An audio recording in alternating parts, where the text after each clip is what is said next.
పెడుతున్నా. ఎలా పెడతాను? మీ అమ్మకి పెట్టంటే ఈ అమ్మకి పెట్టాను. అమ్మలకి నాన్నకి పెడతారు.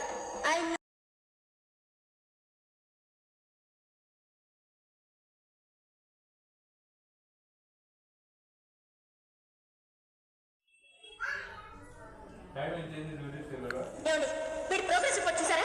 తెలుగులో 2, ఇంగ్లీష్లో 3, లెక్కలో 0 వచ్చాయి. ఏంట్రా ఈ మార్కులు? సరిగ్గా రాయలేదు. ఎందుకు రాయలేదు? గుర్తు రాలేదు. ఎంత ధైర్యం నీకు? నిన్ను ఏం చేస్తావు? కొత్తవా? చదవకపోతే ఏం చేయాలి? కల్లో మల్లెపూలు పెట్టాలి.